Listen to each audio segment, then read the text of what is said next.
चलिए आपका chapter number 1 electric charges and field का हम लोग पूरा रिवीजन करने वाले हैं।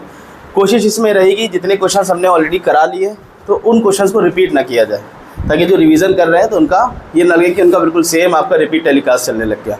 क्वेश्चंस आपको फिर से न्यू मिलेंगे। उसका बेनिफिट ये मिलेगा कि जो पुराने क्वेश्चंस करें वो आपके पास ऑलरेडी है, और फिर कुछ न्यू क्वेश्चंस मिल जाएंगे तो क्वेश्चन का कलेक्शन बढ़ जाएगा।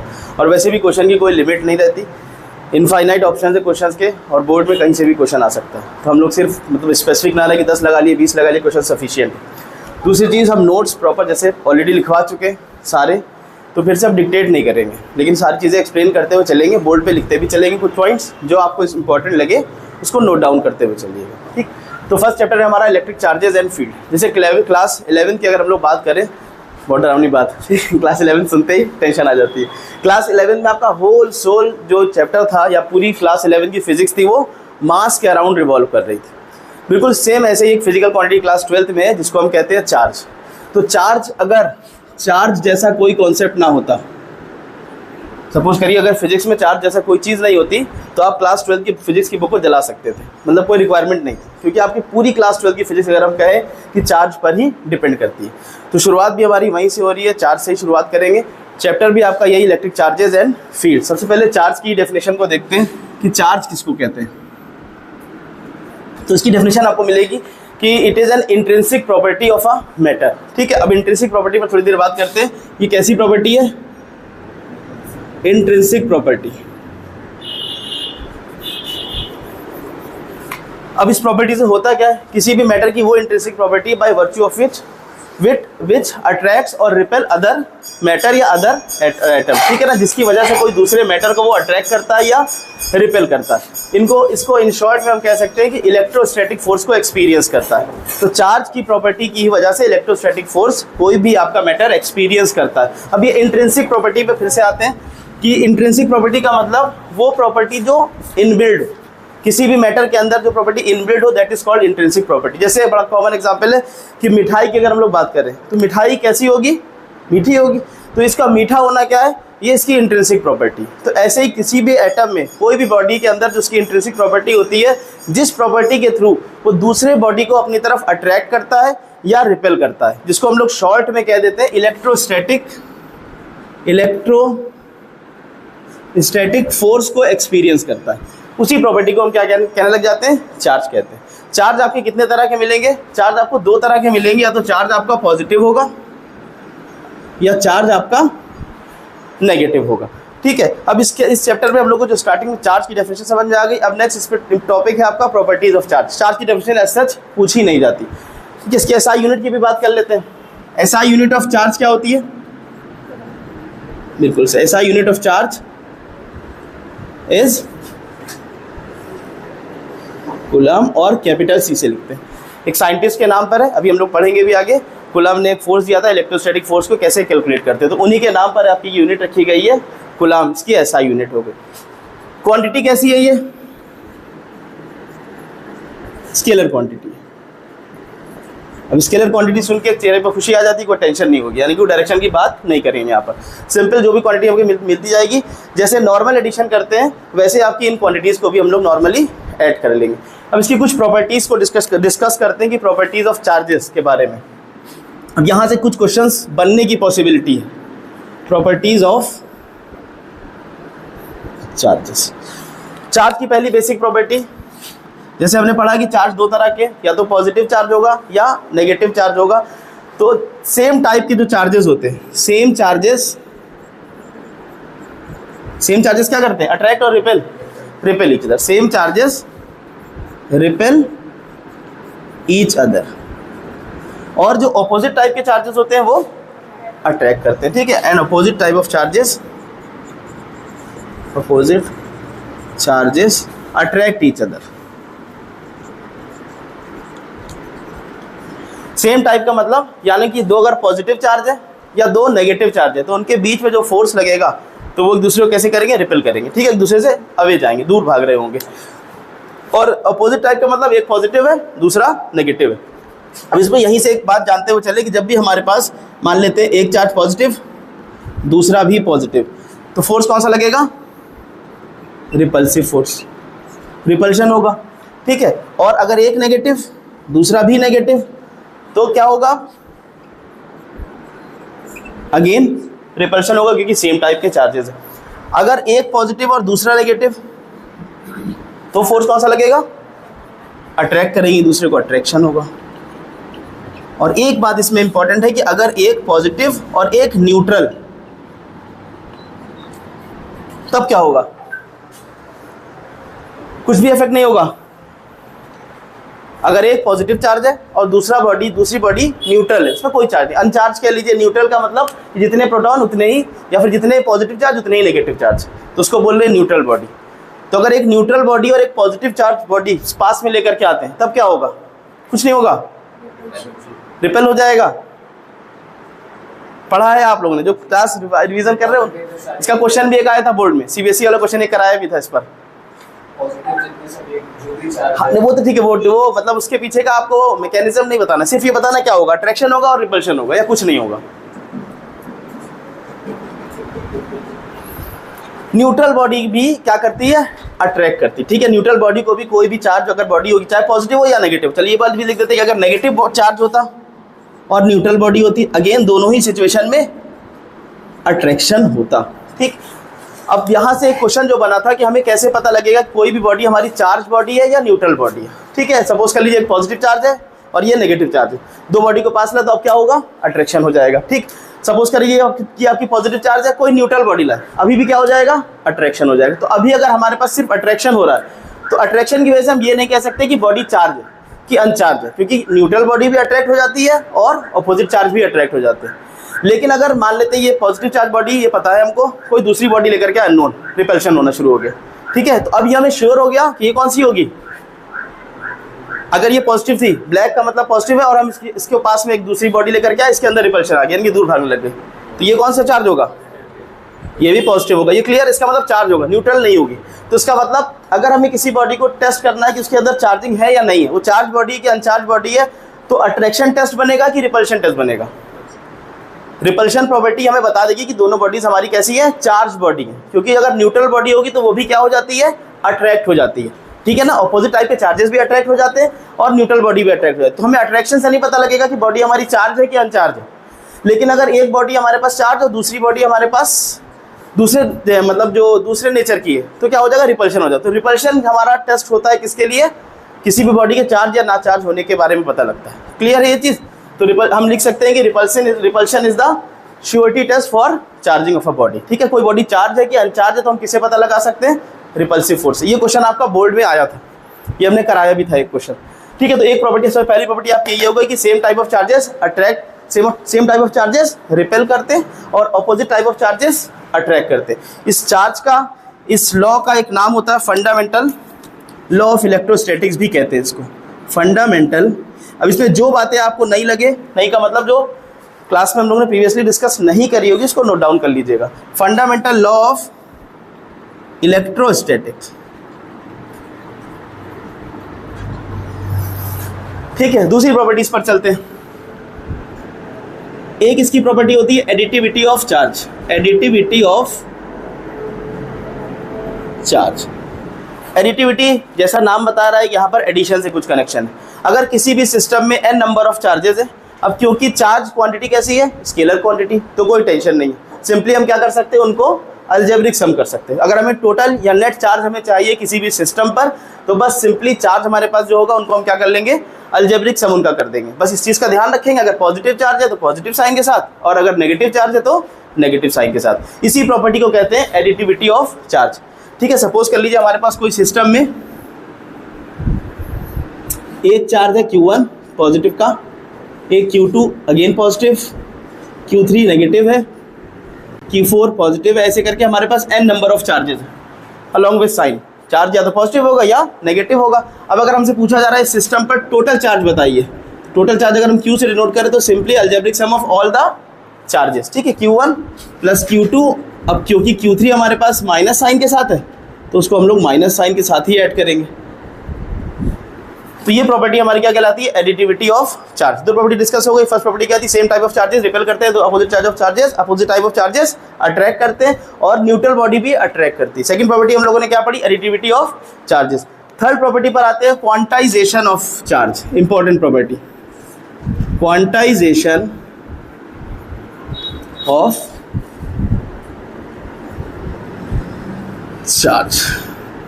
क्वांटाइजेशन यहां पर हमें क्वांटिटी से मतलब है, ठीक है, इसका मतलब इस प्रॉपर्टी में लोग सीखेंगे क्वांटिटी के बारे में। अच्छा, कोई भी बॉडी जब चार्ज होती है, अभी हम लोग पढ़ेंगे इसको मेथड ऑफ चार्जिंग में, कि कोई भी बॉडी जब चार्ज होती है तो होता क्या है कि कोई भी एटम क्या होता है, आपका इलेक्ट्रिकली न्यूट्रल होता है। न्यूट्रल होने का मतलब उस पर जितने प्रोटॉन होते हैं उतने ही इलेक्ट्रॉन भी होते हैं, और इलेक्ट्रॉन पर होता है नेगेटिव चार्ज, प्रोटॉन पर मानते हैं पॉजिटिव चार्ज। इसका मतलब वो बॉडी इलेक्ट्रिकली न्यूट्रल होती है, ठीक है। लेकिन वो किसी ना किसी वजह से उसके अंदर हम लोग या तो इलेक्ट्रॉन की कमी कर देते हैं या फिर हम इलेक्ट्रॉन की एक्सेस कर देते हैं, तो उसकी वजह से उस पर चार्ज आ जाता है। जैसे सपोज करिए अगर हमारे पास कोई एक बॉडी ए है, अभी ये इलेक्ट्रिकली न्यूट्रल, और इसके पास में हम कोई दूसरी बॉडी बी लेकर के आए और हमने कुछ प्रोसेस किया, अभी सीखेंगे कि क्या क्या प्रोसेस होते हैं। उसकी वजह से कुछ इलेक्ट्रॉन्स ए के निकल के बी के पास चले गए। अभी इनिशियली क्या थे वो, इलेक्ट्रिकली न्यूट्रल, यानी कि number of electron number of proton के एटॉमिक नंबर के बराबर होता है, ठीक ना, ये मालूम है आपको इनिशियली। फिर उसमें कुछ प्रोसेस किया, सपोज करिए आपने रब करा, हीट प्रोवाइड करी, जिसकी वजह से इलेक्ट्रॉन क्या हो गए, एक्साइट हो गए, और वो अपने शेल छोड़ करके बॉडी बी में ट्रांसफर हो गए। अब इस केस में हमारे पास इलेक्ट्रॉन जो इनिशियली थे उसके कंपेरिजन में इलेक्ट्रॉन क्या हो गए, कम हो गए। तो यहाँ पर हमारे पास deficiency of electron, deficiency of electron, और डेफिशिएंसी ऑफ इलेक्ट्रॉन का मतलब ये बॉडी कैसे चार्ज हो गई, sorry positive charge. Deficiency of electron का मतलब ये बॉडी पॉजिटिव चार्ज हो गई, क्योंकि यहाँ इलेक्ट्रॉन की कमी हो गई। इसका मतलब इलेक्ट्रॉन की कमी हो गई तो प्रोटॉन एक्सेस में आ गया, और प्रोटॉन के पास चार्ज क्या होता है, पॉजिटिव, यानी कि डोमिनेट कौन कर जाएगा, प्रोटॉन कर जाएगा, तो पॉजिटिव चार्ज हो जाएगा। अब सपोज करिए बी के साथ क्या हुआ होगा, यहाँ पर एक्सेस ऑफ इलेक्ट्रॉन।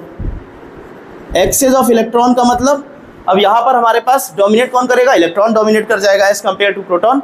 तो इस सिचुएशन में इसकी ये बॉडी कौन सी चार्ज हो जाएगी, नेगेटिव चार्ज। क्लियर है ये चीज़, ठीक है। पॉजिटिव चार्ज और नेगेटिव चार्ज का मतलब क्या होता है, सिर्फ ये बता। अभी क्वांटाइजेशन से इसका कोई लेना देना नहीं है, मतलब क्वांटाइजेशन के अंदर आपका ये पॉजिटिव कैसे हुआ, नेगेटिव का इससे लेना देना नहीं है। क्वांटाइजेशन में सिंपल मतलब है कि इलेक्ट्रॉन जो ट्रांसफर होंगे वो कितने होंगे, वो हमें क्वांटाइजेशन ऑफ चार्ज में पता लगता है। तो अभी ये बात आपको समझ में आई, कोई भी बॉडी चार्ज कैसे हो रही है, पॉजिटिव कब हो जाती है, जब उसके अंदर इलेक्ट्रॉन की कमी हो जाती है। नेगेटिव कब हो जाती है, जब उसके अंदर इलेक्ट्रॉन एक्सेस में हो जाते हैं, ठीक है ना। प्रोटॉन की कंपैरिजन इलेक्ट्रॉन की ज्यादा हो जाएगी, तो वो चार्ज कैसी बॉडी कैसी हो जाएगी, नेगेटिव चार्ज हो जाएगी, ठीक। अब आ जाते हैं क्वांटाइजेशन। क्वांटाइजेशन ऑफ चार्ज कहता है ये जो इलेक्ट्रॉन का ट्रांसफर का सिलसिला है, तो ये जो इलेक्ट्रॉन ट्रांसफर होंगे ये कभी भी 1.5, 2.5, 3, 3.25 वाला कॉन्सेप्ट नहीं है। ये हमेशा इंटीजर्स के फॉर्म में ट्रांसफर होंगे, या तो 1 होगा या 2 होंगे या 3 या 4 या 5। कभी हम ऐसा नहीं कह सकते कि 1.5 इलेक्ट्रॉन ट्रांसफर हो गया, ठीक है ना, 3.5 इलेक्ट्रॉन ट्रांसफर हो गया, 3.5, 3.2, 3. ये सारे इलेक्ट्रॉन्स ट्रांसफर नहीं हो सकते। जैसे कोई आपकी बिल्डिंग जब बनती है तो उसमें हम लोग क्या बताते हैं कि ये बिल्डिंग कितने स्टोरी है, 4 स्टोरी, 5 स्टोरी, 6 स्टोरी। कभी हम ऐसे नहीं कहेंगे कि ये बिल्डिंग 2.5 स्टोरी बिल्डिंग। तो जैसे आपकी बिल्डिंग के या तो एक मंजिला, 2 मंजिला, 3 मंजिला होता है, सेम ऐसे ही इलेक्ट्रॉन जो ट्रांसफर होते हैं वो या तो 1 होंगे, 2 होंगे, 3 होंगे, यानी कि इंटीजर्स के फॉर्म में होंगे। उसी प्रॉपर्टी को बोलते हैं क्वांटाइजेशन ऑफ चार्ज, ठीक है। अब एक इलेक्ट्रॉन पर कितना चार्ज होता है,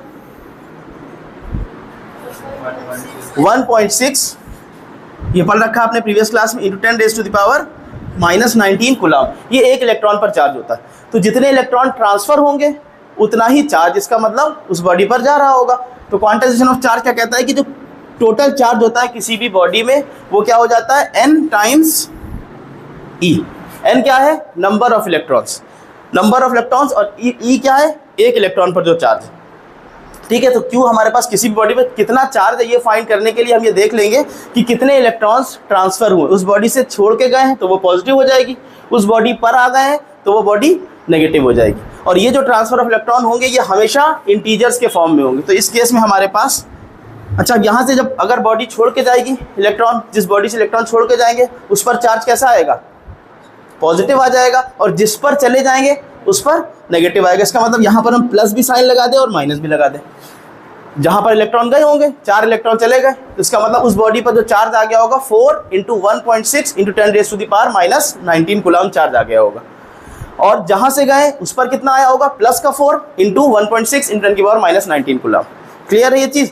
तो नंबर ऑफ इलेक्ट्रॉन्स जो भी ट्रांसफर होते हैं किसी एक बॉडी से दूसरी बॉडी में वो हमेशा इंटीजर्स के फॉर्म में होते हैं। उसी को हम लोग यहाँ पर लिखते हैं Q = +-NE, और यहाँ पर N आपका क्या है, where N is a integer, या N की वैल्यू 0, 1, 2 होल नंबर हम यहाँ पर मेंशन कर दे रहे हैं। क्लियर है ये चीज? अब इससे कंफ्यूज नहीं होना है कि चार्ज नेगेटिव, चार्ज आपका पॉइंट पे नहीं हो सकता, चार्ज पॉइंट पे हो सकता है, लेकिन इलेक्ट्रॉन का ट्रांसफर कभी भी पॉइंट पे नहीं हो सकता। दोनों अलग अलग चीजें हैं।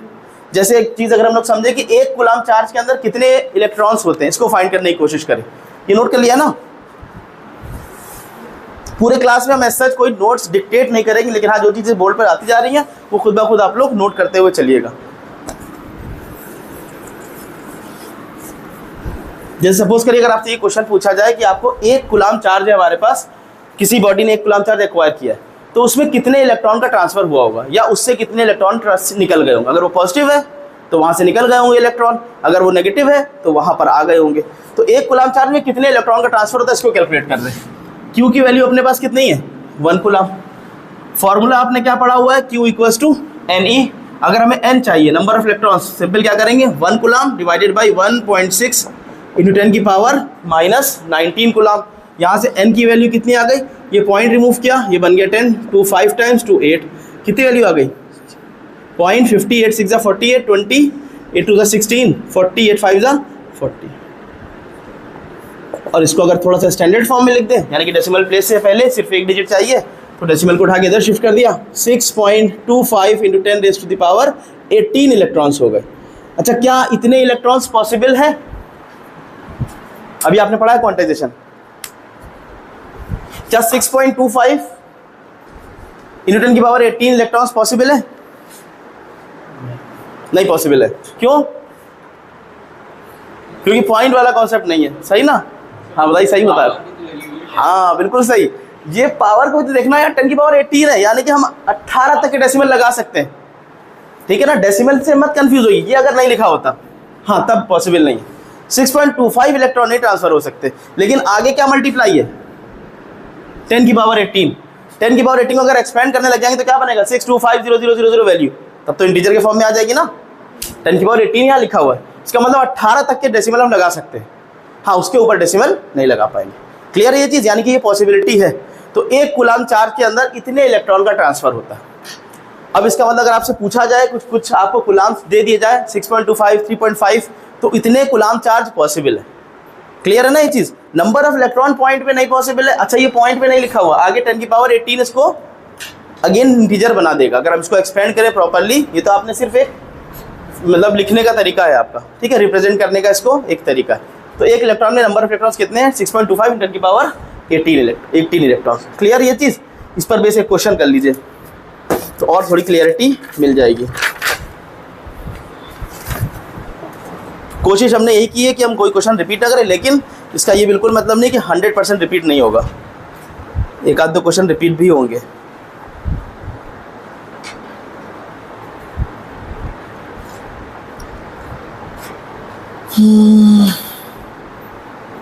How many electrons would have to be removed from a copper penny?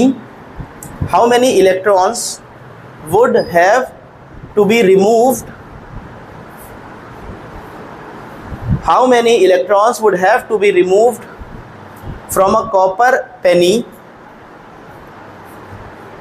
From a copper penny to leave it with a positive charge of 10 raised to the power minus 7 coulomb. How many electrons would have to be removed from a copper penny to leave it with a positive charge of 10 raised to the power minus 7 coulomb? बहुत ही simple सा question है, 10 raised to the power minus 7 coulomb, 10 की power minus 7 coulomb। कितने number of electrons leave करेंगे किसी भी copper पेनी के लिए कि उस पर जो चार्ज आ जाए वो 10 की पावर माइनस 7 कूलम चार्ज आ जाए। तो नंबर ऑफ इलेक्ट्रॉन्स फाइंड करने बिल्कुल सेम है जैसे आपने 1 कूलम के लिए फाइंड किया था। इस बार 1 कूलम ना दे करके 10 की पावर माइनस 7 कूलम दे दिया गया।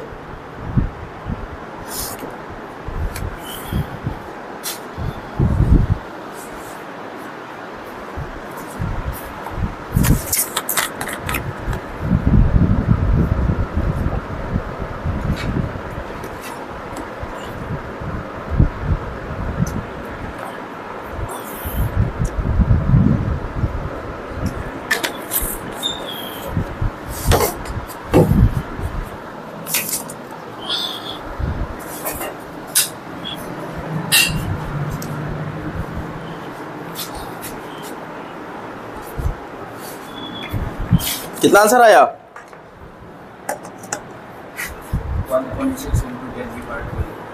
1.6 इंटू 10 की पावर 12। सबका ये आंसर है? कॉपी पेस्ट नहीं करना, अपना अपना आंसर बताना है, जरूरी नहीं कि आंसर सही हो। कितना आंसर आया लीना? जैनुल अब्बास कितना आंसर आया? ISC वालों को तो फौरन हो जाना चाहिए, कैलकुलेटर जिंदाबाद। क्यों दिलाया घर वालों ने? नहीं लाया कैलकुलेटर? देखिए ये अपने पास चार्ज है Q इक्वल टू 10⁻⁻⁷ कूलम। पूछा गया कितने नंबर ऑफ इलेक्ट्रॉन ट्रांसफर होंगे। लारा आंसर आया 1.6 इंटू 10⁻⁻12। चलिए चेक करते हैं। फॉर्मूला आपने पढ़ा है क्वांटाइजेशन से, Q इक्वल टू Ne होगा। Q अपने पास कितना 10⁻⁻7 है। नंबर ऑफ इलेक्ट्रॉन फाइंड करने, एक इलेक्ट्रॉन पे कितना चार्ज होता है? 10⁻⁻1.6 10⁻⁻19 कूलम चार्ज होता है। तो n की वैल्यू यहाँ से निकाल सकते हैं। कैलकुलेशन तो आसान दिख रही थी। हाँ कितना आ रहा है? 0.625 इंटू 10⁻12। अब इसको अगर स्टैंडर्ड फॉर्म में लिख लें तो ये कितना आ जाएगा? 6.25 इंटू 10⁻, जब इधर से लेफ्ट से राइट करेंगे पावर क्या होगी? डिक्रीज की इंक्रीज?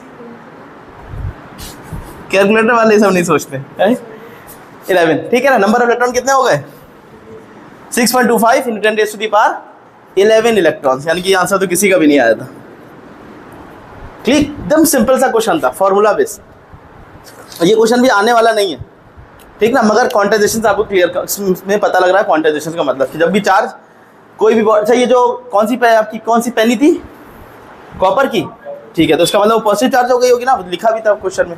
इलेक्ट्रॉन इतने चले गए उसके पास, तो इलेक्ट्रॉन की हो गई डेफिशिएंसी। एक्सेस में क्या आ गए? प्रोटॉन आ गए। तो इसका मतलब अब पॉजिटिव चार्ज 10⁻⁻7 कूलम आ गया।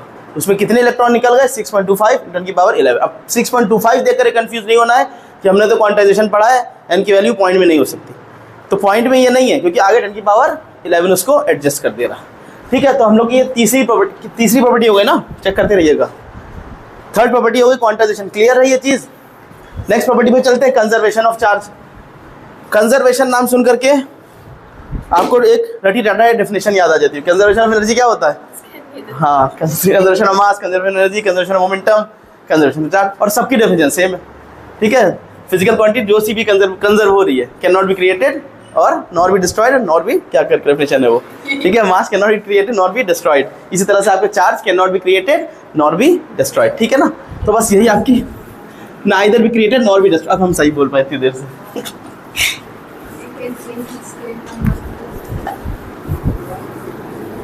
कंजर्वेशन ऑफ चार्ज, लेकिन इसको थोड़ा सा समझते हैं। Conservation of charge, conservation of charge, किसी भी सिस्टम में जो टोटल चार्ज होता है, ठीक है, वो हमेशा सेम रहता है। टोटल चार्ज से मतलब कि एक तो स्टेटमेंट ये बन गया कि charge can neither be created nor be destroyed, ये भी कह सकते हैं। और इसको थोड़ा सा ट्विस्ट करके कह सकते हैं कि चार्ज क्रिएट होते हैं बट पेयर में होते हैं। मतलब कि जैसे कि अभी हम लोगों ने पीछे वाले केस में देखा था, यही वाला केस देख लेते हैं कि अब यहाँ पर हमारे पास जो पेनी थी उसके अंदर से कितने इलेक्ट्रॉन निकल गए? 6.25 इलेक्ट्रॉन निकल गए यहाँ से, लेकिन किसी ना किसी में ट्रांसफर हुए होंगे, किसी दूसरी बॉडी में। तो टोटल सिस्टम के अंदर अभी भी चार्ज क्या रहा होगा? कंजर्व रहा होगा। क्लियर है ना ये चीज़ कि टोटल जो सिस्टम के अंदर चार्ज होता है वो हमेशा कंजर्व होता है, कि इनिशियल फेज में जितने इलेक्ट्रॉन या जितना भी चार्ज है उतना ही आपका आपस में इंटरेक्शन होने के बाद चार्ज रहेगा। तो इस प्रॉपर्टी को क्या बोलते हैं? Conservation of charge. इसको एक क्वेश्चन से समझते हैं। सपोज करिए कि यहाँ पर हमारे पास है 3 कूलम चार्ज है और 4 कूलम, चलिए 5 कर देते हैं, 8 और 2 कूलम। ये 3 बॉडीज थी, अलग अलग चार्जेस इनके पास थे। एक के पास 3 कूलम, 5 कूलम, 2 कूलम, ठीक। अब इनके अंदर आपस में कुछ इंटरेक्शन हुआ। अभी क्या थे? सेपरेटली इनके पास इंडिविजुअल इतना चार्ज था। अब इनके अंदर कुछ जब इनको मिक्स किया गया, उसके बाद अब इनको मिक्स करने के बाद चार्जेस रीडिस्ट्रीब्यूट हो गए, ठीक। अभी हम ये नहीं कह रहे कि सब आइडेंटिकल थे या अनआइडेंटिकल, कैसे भी थे, ठीक है ना। चार्ज रीडिस्ट्रीब्यूट हो गए। तो जब चार्ज रीडिस्ट्रीब्यूट होगा, मान लेते हैं इसके पास आ गया 4 कूलम और इसके पास वैल्यू आ गई 1 कूलम। इस पर कितना चार्ज आया होगा? देखिए लेफ्ट हैंड साइड पर जो इनिशियल कंडीशन है उस पर टोटल नंबर ऑफ चार्ज कितने सिस्टम पर? 3 + 5 + 2 कितने? 10 कूलम चार्ज इनिशियली। रीडिस्ट्रीब्यूशन हुआ होगा, चार्ज तो कंजर्व रहेंगे, 10 से 11 तो होंगे नहीं ना, 10 से 9 हो जाएंगे, 10 का मतलब 10 ही रहने वाले हैं, तो ये 4 + 5 इसके पास कितना आना चाहिए?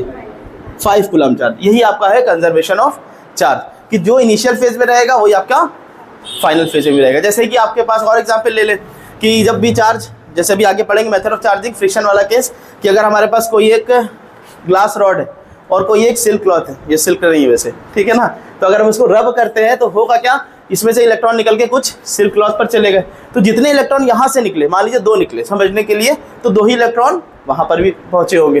तो कंजर्वेशन ऑफ चार्ज बेसिकली हमें ये बताता है कि चार्ज जब भी बनते हैं अगर, तो हमेशा पेयर में बनते हैं, एक के पास से जितना जाएगा दूसरा उतना रिसीव कर लेगा। तो टोटल सिस्टम में अगर हम इनको कंबाइन करके देखें, मान लेते हैं 0 चार्ज था इनिशियली, लेकिन आफ्टर कॉम्बिनेशन में कितना रहेगा? 0, ठीक है ना, 2 यहाँ से निकल गए, 2 यहाँ पर पहुँच गए, तो चार्ज हमेशा क्या रहेगा? कंजर्व रहेगा। यही आपकी प्रॉपर्टी कंजर्वेशन ऑफ चार्ज कहलाती है। Next property invariance of charge, एक प्रॉपर्टी है invariance of charge. Invariance of charge किसको कहते हैं? जैसे आपका मास है, मास डिपेंड करता है स्पीड पर, वेलोसिटी पर।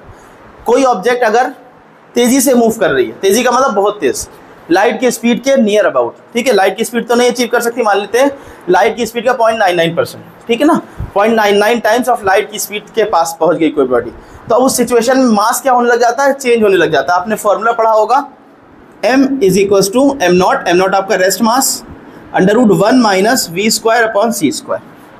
v क्या है? Velocity of the object, c आपकी स्पीड ऑफ लाइट है। तो अगर वेलोसिटी आपके ऑब्जेक्ट की स्पीड ऑफ लाइट के आसपास है, मतलब उससे हम कंपेयर कर सकते इतनी है, तो उस सिचुएशन में मास क्या होने लग जाता है? अगर वेलोसिटी बढ़ेगी तो अब ये वैल्यू भी अगर हम यहाँ पर v की वैल्यू रखेंगे कुछ c के कंपेयर करने पर, तो 1 - समथिंग, तो इस केस में हमारे पास क्या हो जाएगा? मास भी हमारा इंक्रीज कर जाएगा, ठीक ना, वेलोसिटी बढ़ी तो मास भी बढ़ जाएगा। चार्ज के केस में ऐसा कुछ नहीं होता है कि चाहे ऑब्जेक्ट आपका स्पीड की लाइट से भी चले, चार्ज आपका सेम रहता है। इसी को बोलते हैं इनवेरियंस प्रॉपर्टी ऑफ चार्ज, कि अगर हम वेलोसिटी बढ़ा भी देंगे तो चार्ज 3 कूलम का 4 नहीं हो जाएगा, वो क्या रहेगा? 3 ही कूलम रहेगा। क्लियर? ये एक डिफरेंस भी है मास और चार्ज में। वैसे और भी डिफरेंसेस हैं, जैसे मास कभी नेगेटिव नहीं हो सकता, चार्ज आपका नेगेटिव भी हो सकता है, पॉजिटिव भी हो सकता है, ठीक है। तो एक आपकी इनवेरियंस, इसको बोलते हैं इनवेरियंस प्रॉपर्टी ऑफ चार्ज, कि charge is independent of the velocity, कि चार्ज वेलोसिटी पर ऑब्जेक्ट की डिपेंड नहीं करती, कि अगर वेलोसिटी तेज है ऑब्जेक्ट की तो चार्ज भी चेंज हो जाए, ऐसा नहीं होगा। लेकिन मास के केस में ऐसा होता है कि अगर वेलोसिटी बढ़ाई तो मास भी हमारा क्या कर जाएगा? इंक्रीज कर जाएगा। क्लियर? एक साथ में और प्रॉपर्टी जानते हुए चलिए कि चार्ज और ये मास, इनमें से एक एक को बहुत अच्छा दोस्त मानता है और एक एक को इतना अच्छा दोस्त नहीं मानता। कौन किसको अच्छा दोस्त मानता है? अच्छे दोस्त का मतलब कि जीना मरना साथ, कि जहाँ जाएंगे साथ में लेके जाएंगे। तो ऐसे ही जब चार्ज होगा तो जिसके पास भी चार्ज अगर है तो उसका मतलब मास हो गई होगा, चार्ज जाएगा तो मास ट्रांसफर होगा। लेकिन मास इतना अच्छा दोस्त चार्ज को नहीं समझेगा। मास अगर चला जाएगा तो चार्ज ज़रूरी नहीं है साथ में ले जाए। जैसे कोई एग्जाम्पल दे सकते हैं ऐसा? क्यों? इलेक्ट्रॉन के पास मास होता है।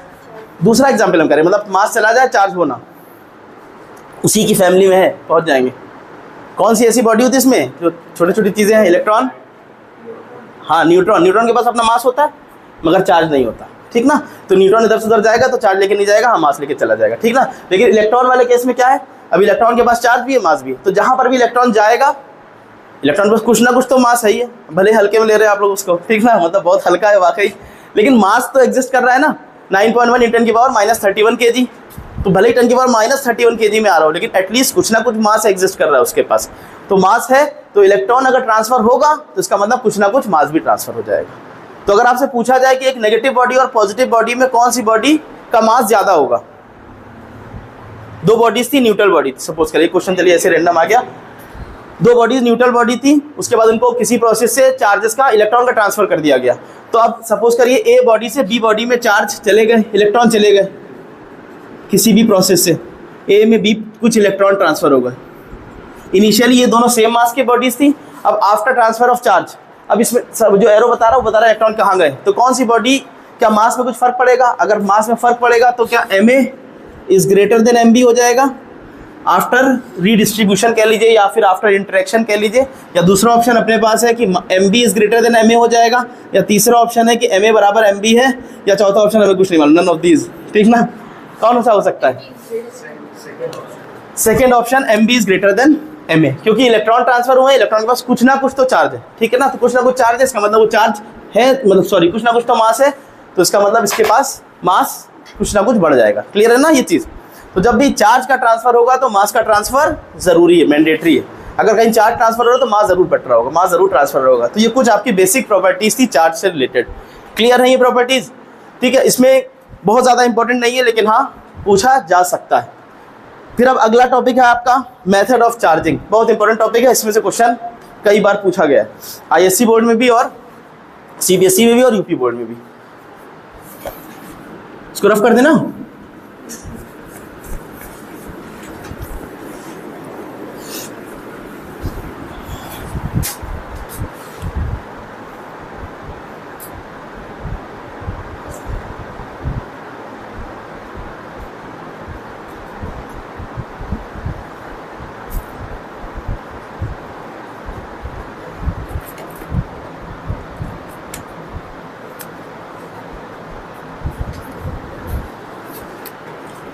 Method of charging,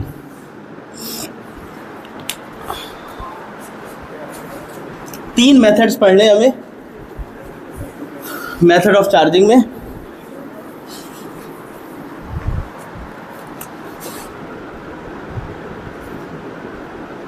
method of charging क्या हुआ? टाइम अभी तो शुरू हुआ है क्लास। वैसे हम कोशिश कर रहे हैं जल्दी जल्दी चले, अभी नहीं, 5:15 हो जाते हैं, ब्रेक हो जाएगा। देखिए मेथड ऑफ चार्जिंग, सबसे पहला मेथड है चार्जिंग बाय फ्रिक्शन। ठीक है ना, चार्जिंग बाय फ्रिक्शन। जब भी कोई दो बॉडी को अगर हम लोग आपस में रब करते हैं तो उस केस में हमारे पास कुछ ना कुछ इलेक्ट्रॉन का ट्रांसफर होगा एक बॉडी से दूसरी बॉडी में। कहाँ से कहाँ जाएगा? जिसके पास लूजली बाउंड इलेक्ट्रॉन होंगे वहाँ से ट्रांसफर हो जाएगा, जिसके पास स्ट्रांगली मतलब उसका जो आपका बाइंडिंग एनर्जी होगी या बाइंडिंग फोर्स होगा वो ज़्यादा होगा उसके कंपैरिजन में। ठीक ना, तो ट्रांसफर हो जाएगा इलेक्ट्रॉन का। कब होगा? जब भी कोई दो बॉडी को आपस में रब करेंगे। ठीक है, तो उस सिचुएशन में हमारे पास जो फ्रिक्शन के थ्रू, जैसे मान लीजिए एक बॉडी है और ये दूसरी बॉडी, ये भी इलेक्ट्रिकली न्यूट्रल बॉडी थी, दूसरी बॉडी थी, अब इसमें आपस में रब किया गया तो इलेक्ट्रॉन का ट्रांसफर हो गया। मान लेते हैं ए से बी में चले गए इलेक्ट्रॉन।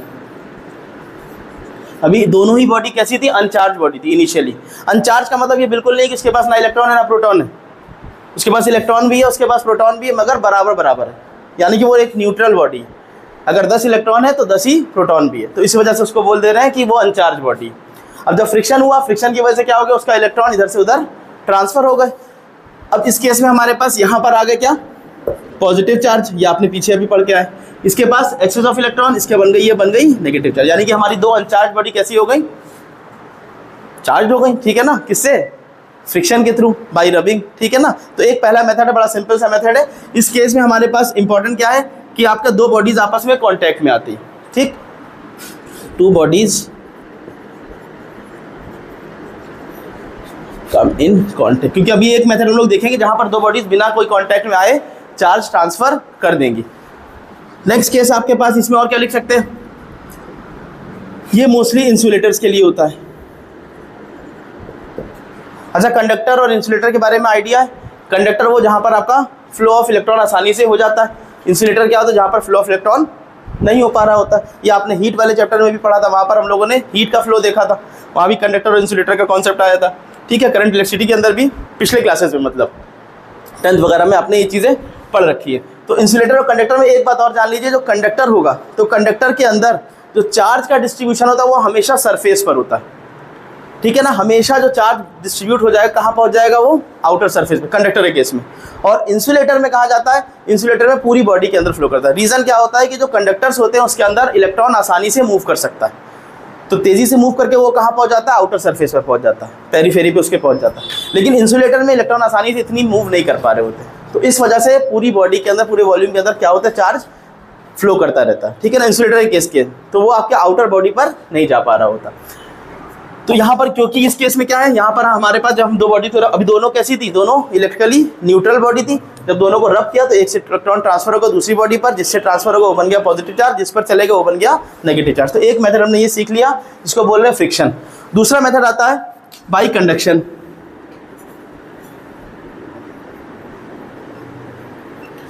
कंडक्शन के केस में भी दो बॉडीज है हमारे पास। अब इसमें हम एक कोई चार्ज बॉडी लेकर के आएंगे। यहाँ पर क्या थी, दोनों ही इलेक्ट्रिकली न्यूट्रल थी, दोनों ही अनचार्ज बॉडी थी।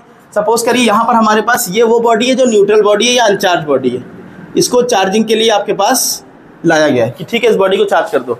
ये अनचार्ज बॉडी है कोई। अब इस बॉडी के पास आप कोई एक चार्ज बॉडी ले आए, ठीक है, जरूरी नहीं कि आपने एक दोनों स्फेयर ही लेकर के आए, बस चार्ज होनी चाहिए, पॉजिटिव भी हो सकती है नेगेटिव भी हो सकती है। अब इसको आपने इसके कांटेक्ट में रखा, अब कुछ ना कुछ चार्जेस क्या होंगे, एक बॉडी से दूसरी बॉडी में ट्रांसफर होना शुरू हो जाएंगे, ठीक है। यहां से कुछ ना कुछ, जैसे पॉजिटिव चार्ज था, अब इसके पास भी कुछ ना कुछ चार्ज आ गया। अगर ये दोनों बॉडीज आइडेंटिकल है, सपोज करिए इसके पास, ये तो अनचार्ज थी शुरू में, इसके पास अपना चार्ज था कैपिटल क्यू। अगर ये दोनों बॉडीज आइडेंटिकल है, चलिए आइडेंटिकल की स्फेयर ही बना दे ताकि आपको क्लियरिटी मिले। ये आपके पास पॉजिटिव चार्ज बॉडी लेकर के आए थे, तो उसकी वजह से क्या हो गया, चार्ज का रिडिस्ट्रीब्यूशन हो गया। इस पर चार्ज था क्यू। अगर दो बॉडीज आइडेंटिकल है तो चार्ज का डिस्ट्रीब्यूशन कैसा होगा, इक्वल डिस्ट्रीब्यूट हो जाएगा। मतलब क्यू था और इसने बिल्कुल दोनों सेम दोस्त थे बढ़िया वाले, तो क्या कर दिया, आधा आधा बंटवारा कर लिया। तो अब जो चार्ज हो जाएगा, इसके पास कितना बचेगा, Q/2, और इसके पास कितना बचेगा, Q/2। आपके एनसीईआरटी में भी क्वेश्चन दिया हुआ है और ये बोर्ड में भी क्वेश्चन आया हुआ और इवन नीट में भी क्वेश्चन आया हुआ। तो जो क्वेश्चन हम करा चुके हैं उसको दोबारा रिपीट नहीं कराएंगे, एनसीईआरटी वाला क्वेश्चन कराया था, उसके अलावा एक और क्वेश्चन करा देंगे कि जहां पर हमारे पास इसका कॉन्सेप्ट क्लियर हो जाए। तो ये चीज समझ में आई कि कंडक्शन के केस में क्या होगा, दो बॉडीज कांटेक्ट में आएंगी। अच्छा, ये ज्यादातर किसके लिए यूज करते हैं, फॉर कंडक्टर्स, कंडक्टर्स के लिए यूज करते हैं। और जो जैसे ये न्यूट्रल बॉडी थी, अनचार्ज थी, ये पॉजिटिव चार्ज थी, तो चार्ज का जो ट्रांसफर होगा वो कौन सा होगा, सेम नेचर का होगा। पॉजिटिव पास लाए तो ये किसको, ये इसको क्या बना देगा, पॉजिटिव ही चार्ज बना देगा। अगर नेगेटिव चार्ज बॉडी लाते पास में तो ये इसको क्या बना देता, नेगेटिव चार्ज बना देता। क्लियर ये चीज, यानी कि पॉजिटिव लाएंगे तो पॉजिटिव, यानी कि सेम नेचर ही ट्रांसफर होगा। तो इस केस में हमारे पास जो चार्ज का नेचर होगा अनचार्ज बॉडी का, वो सेम होगा जो चार्ज बॉडी हम उसके पास लाएंगे। पॉजिटिव लाएंगे तो पॉजिटिव बनेगा, नेगेटिव लाएंगे तो नेगेटिव बनेगा। तो सेम नेचर का चार्ज डेवलप होगा।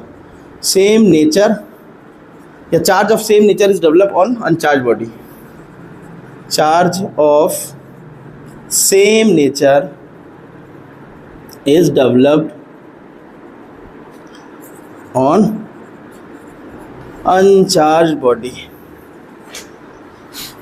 तीसरी इंपॉर्टेंट पॉइंट कि चार्ज का कुछ ना कुछ, क्यू अमाउंट चार्ज था, आधा उसने बेचारे उसको दे दिया, तो क्या होगा, चार्ज का कुछ ना कुछ कमी आ गई, चार्ज हमारे पास रिड्यूस हो जाएगा कुछ ना कुछ। अगर आइडेंटिकल है तो इक्वल डिवाइड होगा, और अगर अनआइडेंटिकल है तो इक्वली डिवाइड नहीं होगा, ठीक है ना, उस केस में। लेकिन हाँ, चार्ज की कमी जरूर आएगी। अगर मान लेते हैं दोनों बॉडीज अनआइडेंटिकल होती, सेम नहीं होती, तो उस केस में अगर क्यू इसके पास था, कुछ अमाउंट इसके पास चला, हो सकता Q/3 चला जाता, हो सकता Q/4 चला जाता, लेकिन हाँ कुछ ना कुछ हिस्सा जरूर जाता। तो चार्ज इस केस में सेम, उसकी जो वैल्यू है वो नहीं रह जाती। जो चार्ज बॉडी है उसका कुछ ना कुछ चार्ज में कमी आती है, यानी कि उसी कमी के कंपेंसेशन से वो दूसरे को चार्ज कर पा रहा होता। अभी इंडक्शन देखेंगे, उसके अंदर कोई कमी नहीं आएगी। क्यू चार्ज लेकर के आया, क्यू चार्ज लेके चले भी जाएंगे, उसके पास भी चार्ज आ जाएगा, ठीक ना। तो इस केस में हमारे पास जो चार्ज बॉडी है उसका चार्ज क्या हो जाता है, charge is reduced on charge body after charging. Clear ये बात। आइडेंटिकल होगी तो हमेशा इक्वल चार्ज होगा, ठीक। क्या हो गया, गर्मी लगने लगी, आपका मोहल्ला इतना अच्छा, क्या किया जा सकता है।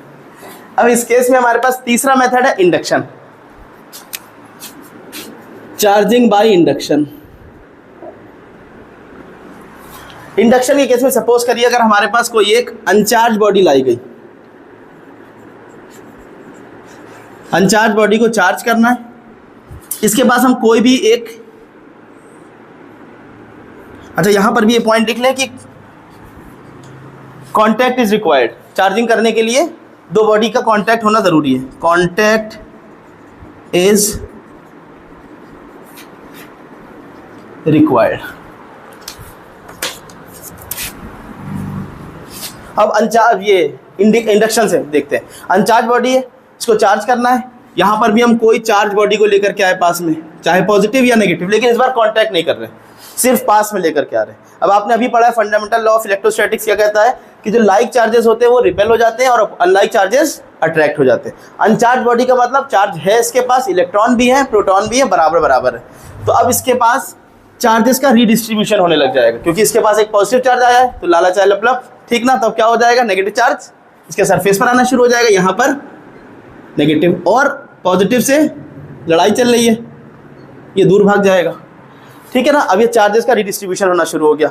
अगर आप अभी फौरन इसको हटा लें तो अब क्या हो जाएगा, वापस फिर से चार्ज रीडिस्ट्रीब्यूट हो जाएंगे और फिर से ये क्या हो जाएगी, अनचार्ज ही रहेगी बॉडी, ठीक है ना। अब करना क्या है, इसको बेवकूफ़ बना करके हमारे पास चार्जेस का रीडिस्ट्रीब्यूशन हो गया था।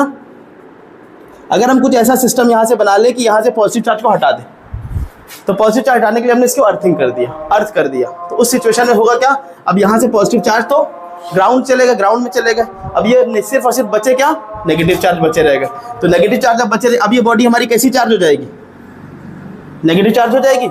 इनिशियली क्या थी, इलेक्ट्रिकली न्यूट्रल अनचार्ज बॉडी थी, पास में कौन सी लेकर के आए बॉडी, पॉजिटिव चार्ज बॉडी लेकर के आए, उसने इसको क्या कर दिया, नेगेटिव चार्ज कर दिया। क्लियर है ये चीज। अब यहाँ से जो इंपॉर्टेंट पॉइंट्स निकल के आ रहे हैं उसको देख लेते हैं।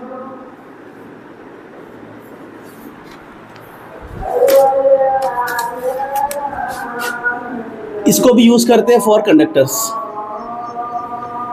मतलब चार्जिंग बाय इंडक्शन भी होता है, किसके लिए, कंडक्टर्स के लिए होता है मोस्टली, ठीक है ना। ज़्यादातर हम लोग कंडक्टर्स को चार्ज करने के लिए इंडक्शन का प्रोसेस भी यूज़ करते हैं।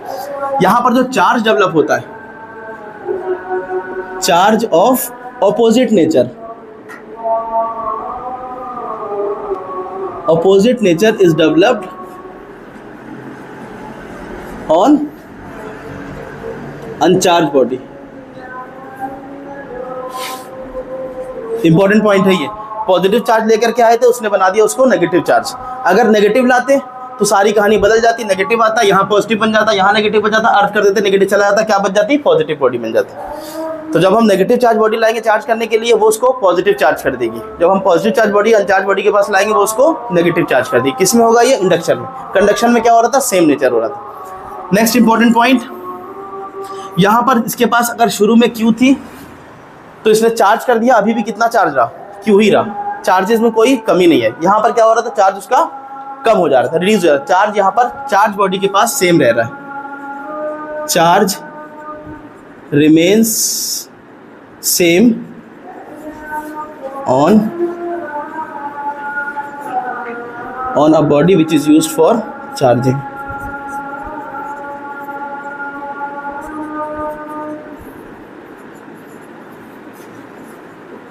is used for charging। और इस केस में कोई कांटेक्ट की रिक्वायरमेंट नहीं, नो कांटेक्ट इज रिक्वायर्ड।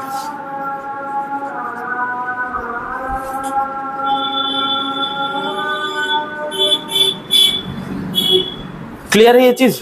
तो ये आपके तीन मेथड्स हो गए, कैसे हम किसी भी अनचार्ज बॉडी को चार्ज करेंगे। फर्स्ट है फ्रिक्शन, जब भी दो बॉडी को रब किया जाएगा। सेकंड है कंडक्शन, वहाँ पर कांटेक्ट रिक्वायर्ड है। जिस नेचर की बॉडी को लेकर के आएंगे उसी नेचर का चार्ज भी वो ट्रांसफर करेगा, चार्जेस में कुछ ना कुछ कमी आ जाएगी, मोस्टली कंडक्टर्स के लिए यूज़ करते हैं। इंडक्शन प्रोसेस में क्या होगा कि जो अनचार्ज बॉडी है उसको टच कराने की ज़रूरत नहीं है चार्ज बॉडी के साथ। चार्ज अगर बॉडी पॉजिटिव है तो जो अनचार्ज है वो नेगेटिव होगी, चार्ज नेगेटिव है तो अनचार्ज बॉडी पॉजिटिव होगी, और चार्जेस का यहाँ पर कोई भी रिडक्शन नहीं होगा। जितने चार्ज लेकर के आए थे उतना ही चार्ज वापस लेकर के चले जाएंगे, ठीक है ना। ये तीन मेथड है। अब इस पर बेस कुछ क्वेश्चन एक कर लीजिए।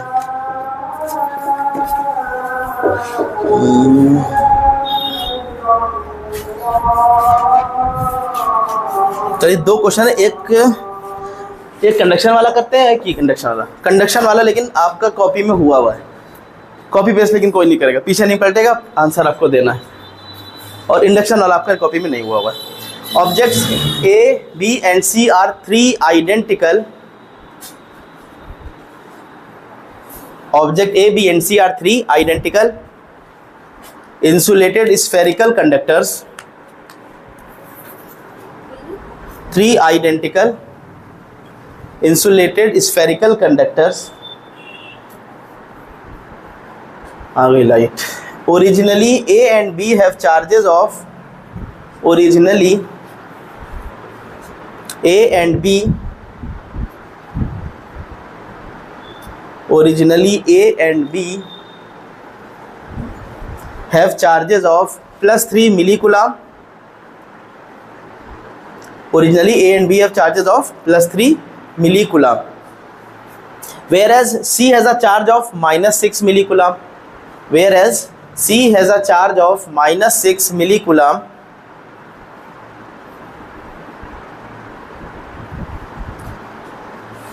Object, whereas C has charge of -6 milli-coulomb.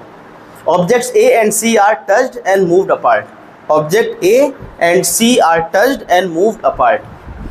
Object A and C are touched. Object A and C are touched and moved apart. Object A and C are touched and moved apart. And then object B and C are touched. And then object B and C are touched.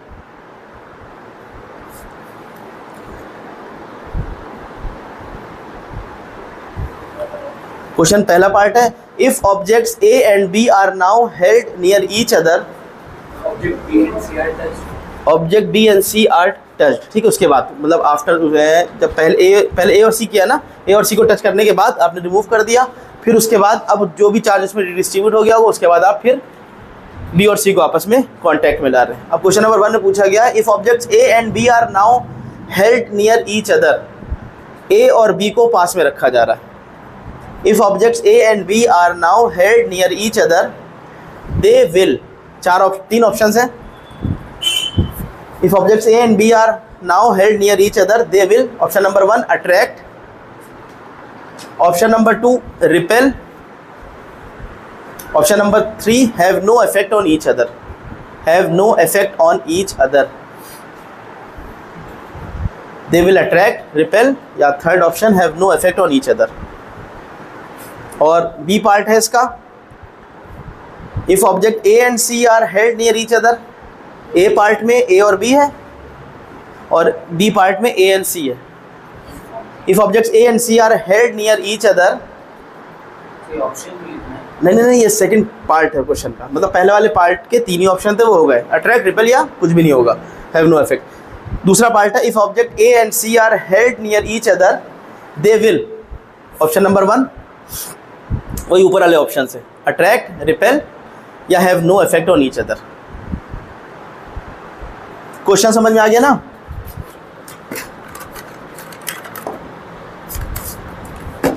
फिर इसके बाद आपका बीच में 5-10 minute का break है. ये दो question एक और कराएंगे अभी इंडक्शन. 10 मिनट का ब्रेक है, नमाज पढ़ लीजिएगा, फिर नमाज के बाद फिर से कूलाम्स लॉ पर आ जाएंगे. हमें लग रहा है क्लास 7 बजे तक जाने की उम्मीद लग रही है. कहीं जाना तो नहीं है?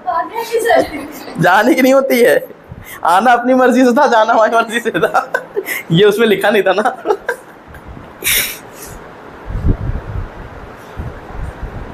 लायरा कितना आंसर आया? क्वेश्चन नोट नहीं छूट गया कहीं? देखिए उन्होंने नोट किया है, नुमान ने.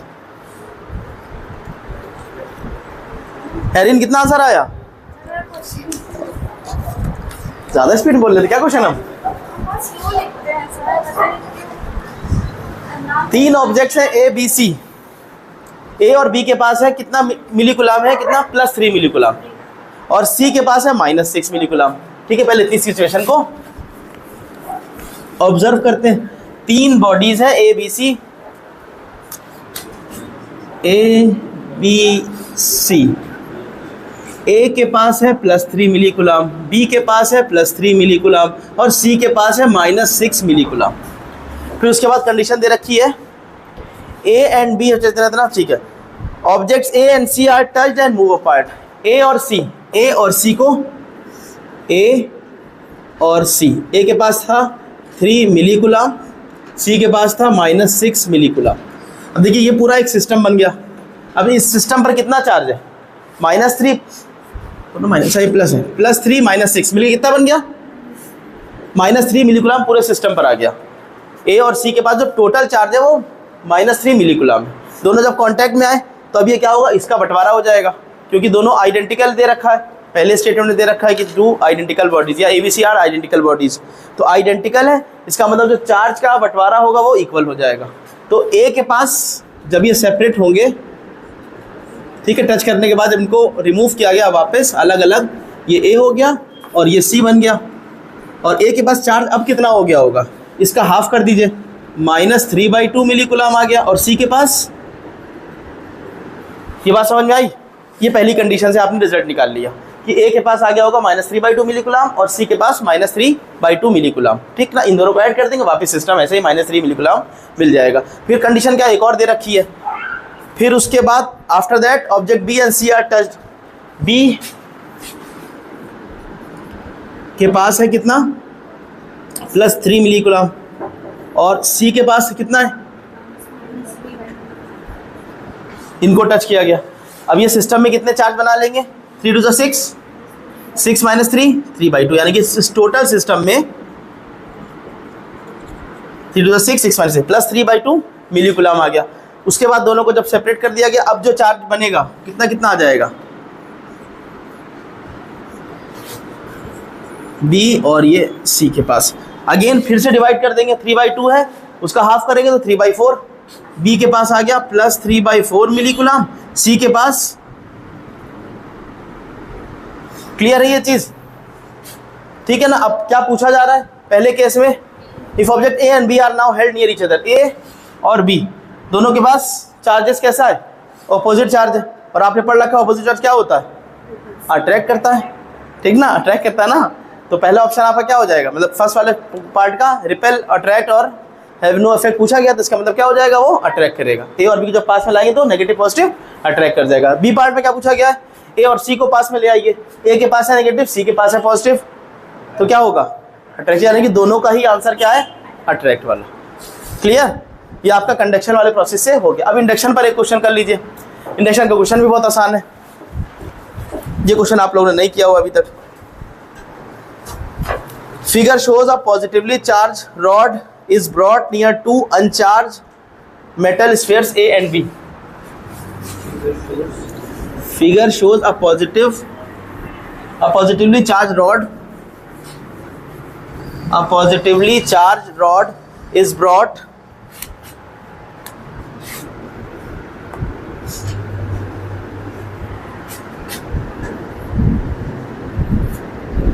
Figure shows a positively charged rod is brought near two uncharged metal spheres A and B.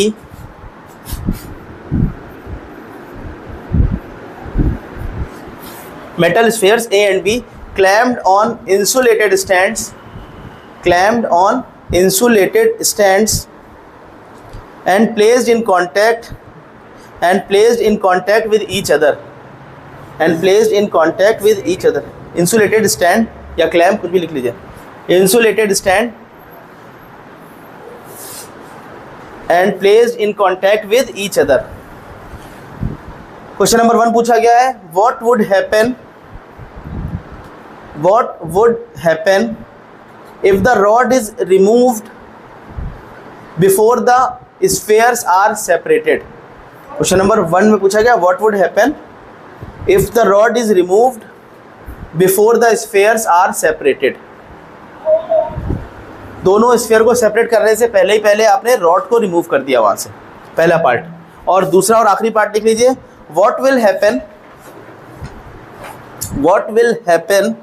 if the spheres are separated first, if the spheres are separated first and then the rod is removed far away. What will happen if the spheres are separated first and then the rod is removed far away, and then the rod is removed far away. ठीक है ना? What will happen if the spheres are separated first and then the rod is removed far away. ठीक है, दो cases हैं, दोनों में उल्टी उल्टी बात की गई। पहले केस में क्या किया गया, पहले रॉड हटा दिया गया दोनों को सेपरेट करने से पहले, तब दोनों के साथ क्या हो जाएगा, दूसरे केस में पहले सेपरेट किया गया है फिर रॉड को हटाया गया। ठीक, अब इस केस में इसको कॉन्टैक्ट में ये कौन सा पॉजिटिव चार्ज बताया जा रहा है ना, ये रॉड कैसा है, पॉजिटिव चार्ज, तो इसके को कॉन्टैक्ट में नहीं लेकर के आ रहे, तो इसका मतलब यहाँ पर क्या होगा, इंडक्शन होगा। अब इंडक्शन होगा तो अब इसके पास ये अभी दोनों कैसे अनचार्ज है, तो इसके पास इस एंड पर कौन सा चार्ज आ जाएगा, नेगेटिव आ जाएगा, और इसके फार्दर एंड पर कौन सा आ जाएगा, पॉजिटिव आ जाएगा। ठीक है, अब यहाँ पर चार्जेस का रिडिस्ट्रीब्यूशन हुआ, लेकिन अभी चार्जेस नेगेटिव जितने इसके पास है उतने ही इसके पास पॉजिटिव भी है, जितने पॉजिटिव इधर दिख रहे हैं उतने ही नेगेटिव है इसके पास, ठीक है ना। अभी आप यानी कि इस सिचुएशन में चार्जेस अभी ये बॉडी चार्ज नहीं हो पाई है, लेकिन उसको सेपरेट करने से पहले ही क्या कर दिया गया, इसको रिमूव कर दिया गया। तो सारा जो चार्जेस का बंटवारा होने जा रहा था वो किसकी वजह से हो रहा था, इसी पॉजिटिव चार्ज की वजह से, रॉड की वजह से, लेकिन उसको पहले ही रिमूव कर दिया गया। तो वापस फिर क्या हो जाएगा, फिर से ये अनचार्ज रह जाएगी, ठीक है ना। दोनों स्फेयर्स आपके जैसे पहले थे वैसे ही अनचार्ज रह जाएंगे। मतलब ये बढ़िया मिल बांट के रह रहे थे, एक दुश्मन आया कोशिश कर ही रहा था लेकिन वो अपनी कोशिश कामयाब होने से पहले ही चला गया, तो वापस फिर से ये दोस्त बन जाएंगे, ठीक है ना। इसका मतलब ये अनचार्ज रहेंगे। दूसरी सिचुएशन में क्या होगा, ये बात समझ जाए। पहली सिचुएशन है जब इसको पास में लेकर के आए, positive charge positive charge positive charge,